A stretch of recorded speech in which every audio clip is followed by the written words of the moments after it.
Buenas noches, soy Marcos. Conocido por contar historias olvidadas sobre avistamientos de hombres lobo, me gustaría saber de qué parte del mundo me escuchan. Si eres nuevo en mi canal, dale al botón de suscribirse para ayudarme a llegar a la meta de 1000 suscriptores. En 1993, en las barrancas aisladas de la Sierra Mixe, una partida de caza siguió un rastro de matanza y encontró algo que no pertenecía a este mundo. De los hombres que entraron a la grieta, solo 2 regresaron y se les obligó a sellar la verdad con dinamita y un juramento de silencio. El aire, espeso por la niebla, se llenó del olor a azufre, a miedo y a un hedor metálico a cobre que se pegó a sus ropas. Enterraron la historia junto a los cuerpos, creyendo que la montaña guardaría el secreto. Pero 30 años después, las lluvias han removido la tierra y algo que debió morir de hambre ha comenzado a escarbar.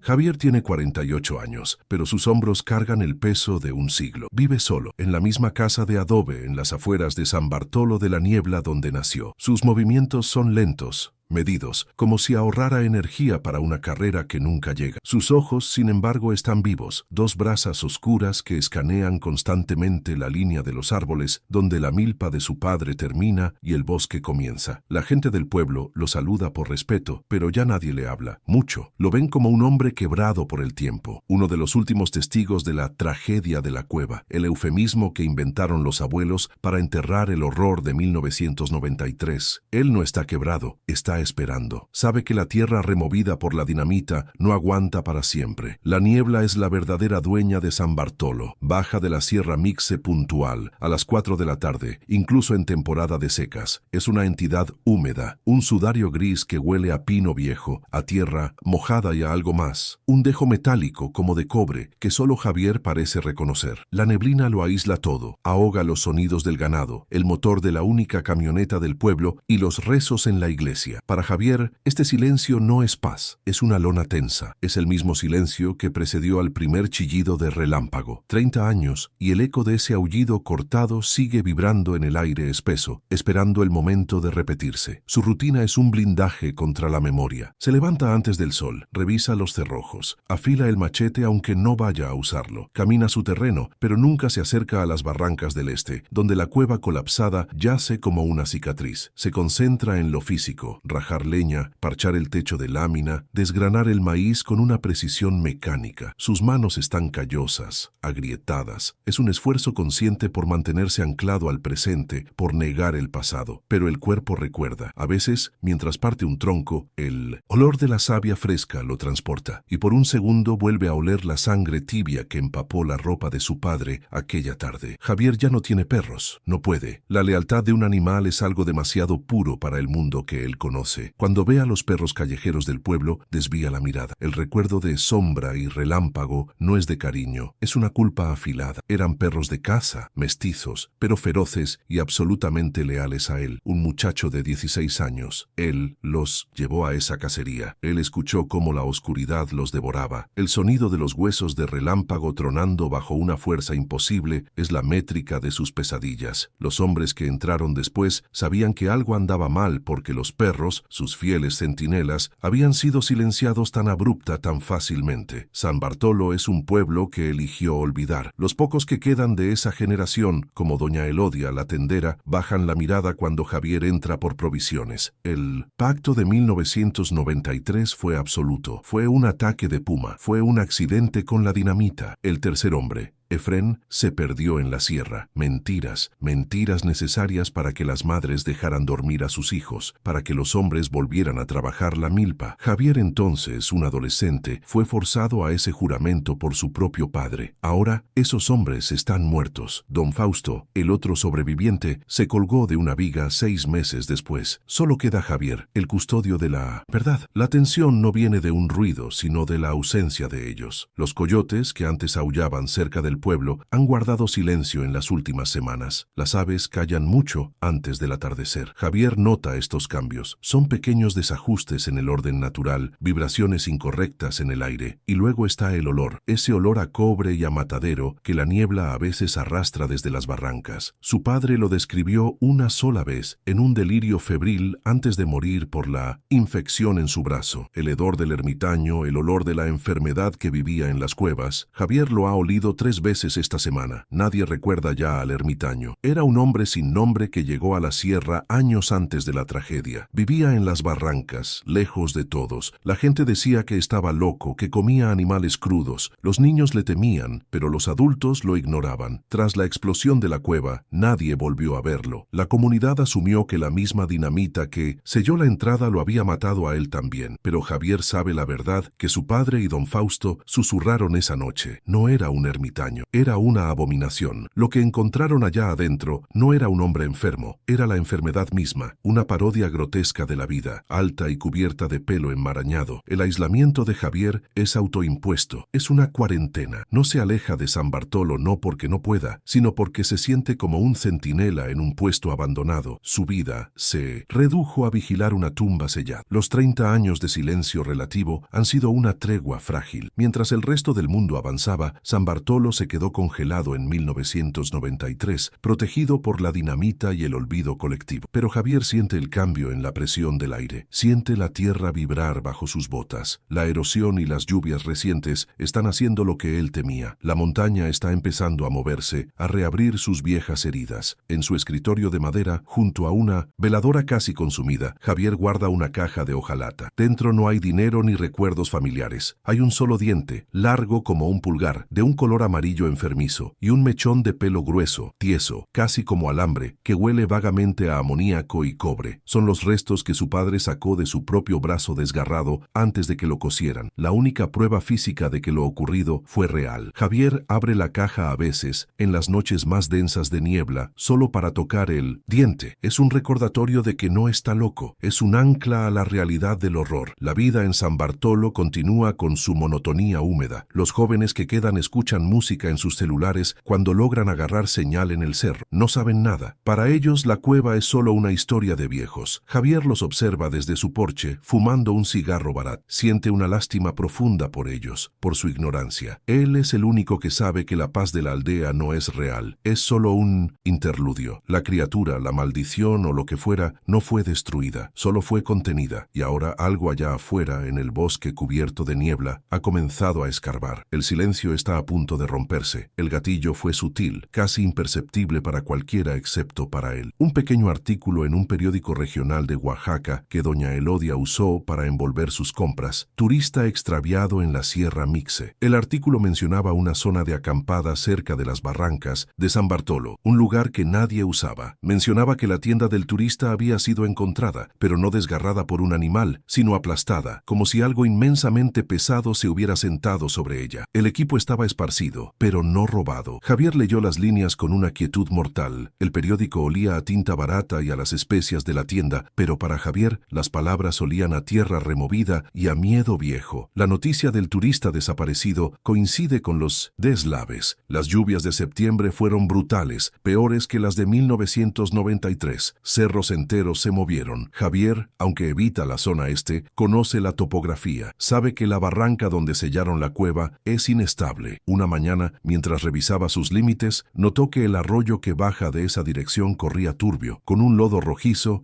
que no era natural de la zona. El equilibrio geológico que había mantenido el secreto durante 30 años se estaba deshaciendo. La tumba de dinamita no había sido diseñada para soportar el castigo del clima moderno. La montaña estaba literalmente abriendo la boca, y algo que debió morir de hambre hacía décadas parecía haber escapado. Esa noche, el olor a cobre regresó con una fuerza que lo ahogaba. No era una insinuación traída por la niebla, era una presencia física en su cabaña. Se levantó de golpe, la silla raspando el piso de tierra apisonada. Corrió hacia la puerta, trabándola con la viga de madera que usualmente solo usaba durante las tormentas fuertes. Su corazón golpeaba sus costillas no con pánico, sino con un ritmo sordo y pesado, una respuesta muscular aprendida. El TEPT no se sentía como miedo, se sentía como una preparación furiosa. Sus manos buscaron instintivamente el machete, sus nudillos blancos. Podía oír su propia respiración, áspera, mientras sus ojos escaneaban la oscuridad más allá de la ventana, esperando ver una silueta que no debería existir. Javier comenzó a patrullar sus tierras de manera diferente. Ya no era el paseo de un hombre que buscaba mantener los límites. Era la ronda de un soldado esperando una emboscada. Llevaba la vieja escopeta de su padre, cargada, aunque sabía que las municiones de caza menor eran inútiles. Era un consuelo psicológico. Lo que buscaba eran señales. Las encontró encontró cerca del arroyo turbio. Una huella. No era de puma, ni de oso, ni de un hombre descalzo. Era demasiado grande, los dedos demasiado largos y terminados en garras que se habían hundido profundamente en el lodo. Pero lo peor era el patrón. No caminaba a cuatro patas. Caminaba erguido. Vio la huella y sintió el frío subirle por la espina dorsal. El recuerdo de sombra y relámpago lo golpeó con violencia. La culpa que había manejado durante 30 años se transformó en una rabia sorda. Esos perros habían muerto obedeciéndole, siguiendo su rastro juvenil hacia la oscuridad. Murieron primero porque fueron los más valientes, los únicos que no dudaron. Javier se agachó junto a la huella, el lodo mojando sus rodillas. No era solo la criatura lo que había regresado, era el fracaso de 1993, el pacto de silencio, la dinamita, el suicidio de don Fausto, la lenta decadencia de su padre. Todo había sido en vano. El monstruo no había muerto, había esperado, pacientemente, alimentándose de raíces o quizás de algo peor, hibernando en la oscuridad fría. La tensión en San Bartolo aumentó, aunque nadie supiera exactamente por qué. El ganado se volvió inquieto, las cabras se negaban a salir del corral al atardecer, apiñándose con los ojos desorbitados. Un becerro fue encontrado muerto, pero esta vez fue diferente a los ataques de 1993. No estaba despedazado, estaba seco, como si algo le hubiera drenado la sangre, dejando solo 2 marcas de colmillos antinaturalmente grandes en el cuello. La gente comenzó a culpar al chupacabras, una palabra moderna para un miedo antiguo. Javier vio el cadáver del becerro. No era el chupacabras, era algo peor. Era la misma firma del ermitaño, la misma violencia profana que su padre había descrito con horror. Javier intentó hablar. Fue con el agente municipal, un joven que apenas recordaba las historias. Le dijo que las barrancas eran peligrosas, que los deslaves habían abierto grietas. El agente lo despachó con condescendencia, viéndolo como el viejo loco del pueblo. Son los coyotes, don Javier, o quizás un puma grande. No se preocupe, mandaremos una cuadrilla. Javier vio la misma negación institucional que había visto en los ojos de los pinocientos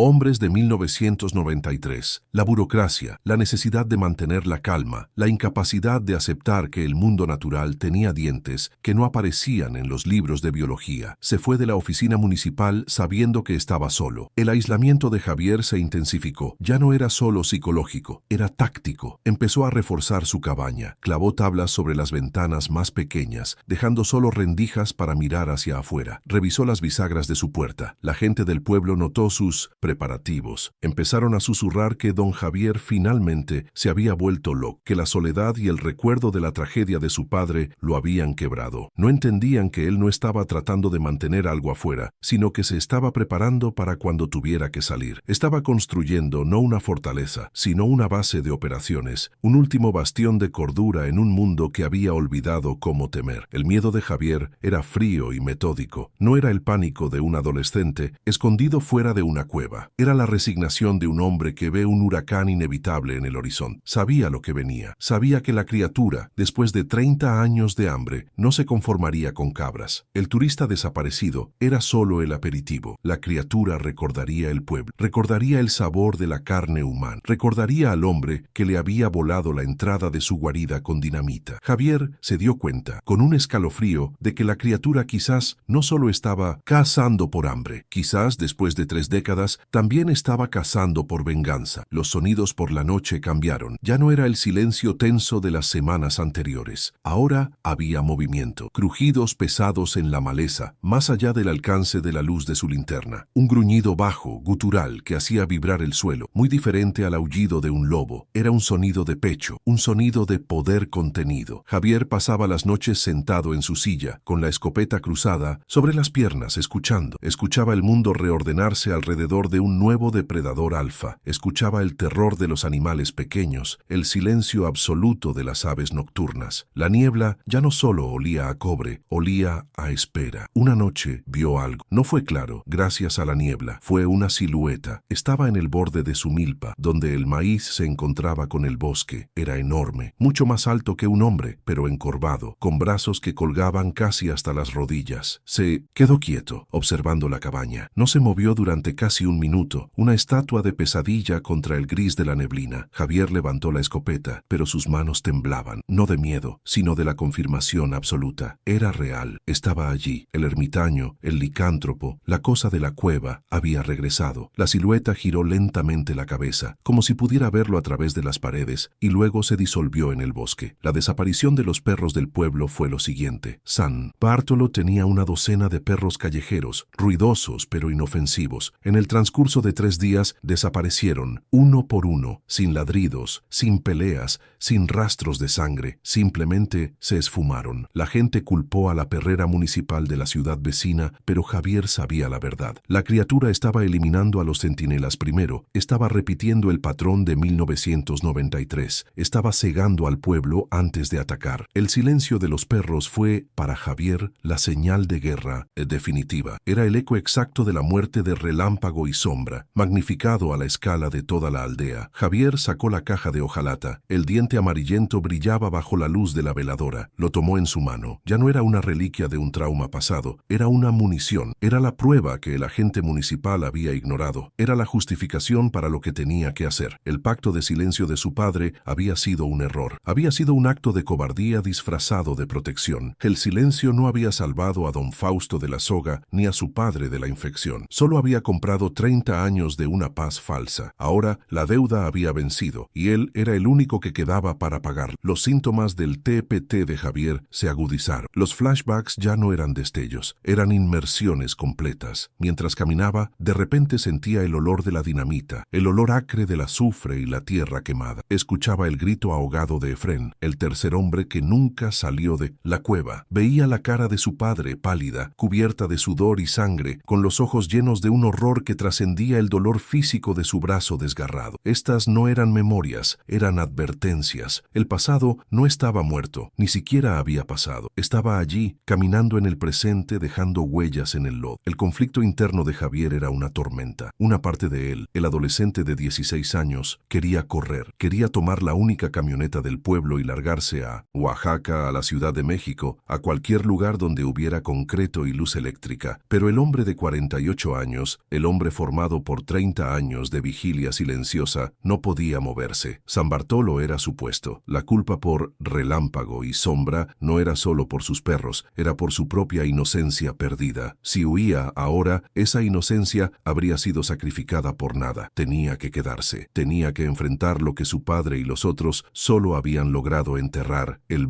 despertar del pasado fue completo. Javier ya no era un granjero solitario, era el último miembro de una partida de caza fallida. El deber que su padre le impuso con el juramento de silencio se había invertido. Su deber ya no era callar, era terminar el trabajo. La criatura no solo estaba amenazando al pueblo, estaba profanando la memoria de los muertos, estaba convirtiendo el sacrificio de Efrén y el tormento de don Fausto en una burla. Javier limpió la escopeta con una calma aterradora. Sabía que no sería suficiente. Tendría que volver a la cueva. Tendría que ver qué había salido de esa oscuridad. El recuerdo de 1993 no es una memoria, es una herida que nunca cerró. Javier tenía 16 años y la arrogancia de la juventud, una arrogancia que se apoyaba en la lealtad de sus 2 perros de caza. Relámpago y Sombra eran su sombra, bestias mestizas pero de instinto puro, conocidas en la región. En ese entonces, San Bartolo era más pobre, más aislado, pero menos temeroso. La neblina era solo agua, no un sudario. Creían en los chaneques, en los espíritus del monte, pero eran miedos manejables, parte del paisaje. Lo que encontraron ese año no era parte de ninguna leyenda que las abuelas contaran. Era una violación biológica, una abominación de carne y hueso que no tenía nombre en su idioma. Todo comenzó con las cabras. No desaparecían una o dos, como cuando un puma estaba cerca. Desaparecían rebaños enteros. Los corrales eran encontrados destrozados, las trancas de madera, partidas como si fueran ramas secas, y luego encontraban los cuerpos. No estaban devorados, estaban mutilados, despedazados con una furia obscena, regados por la cañada. La violencia era excesiva, un acto de poder, no de hambre. Los hombres del pueblo, acostumbrados a la dureza de la sierra, estaban pálidos. Sabían que ningún depredador conocido mataba de esa manera. El miedo se asentó sobre San Bartolo mucho antes de que la niebla trajera el primer olor a cobre. El padre de Javier, un hombre severo y práctico, reunió la partida de caza. Eran él, su compadre don Fausto, y Efrén, un hombre joven y fuerte. Javier rogó por ir. No lo querían llevar, era un chamaco, pero sus perros eran la única oportunidad de rastrear a la bestia. A regañadientes, su padre aceptó. Salieron al amanecer con escopetas de chispa, machetes y la determinación de acabar con un puma o un oso particularmente grande. Javier iba hinchado de orgullo, sus perros tirando de las correas, listos para la acción. No, sabían que estaban caminando hacia el fin de su mundo. Los perros fueron los primeros en sentirlo. A medida que se adentraban en las barrancas del este, lejos de las veredas conocidas, el comportamiento de los perros cambió. Relámpago, el líder, empezó a lloriquear, el pelo del lomo erizado. Sombra caminaba con la cola entre las patas, negándose a avanzar, algo que jamás había hecho. Olfateaban el aire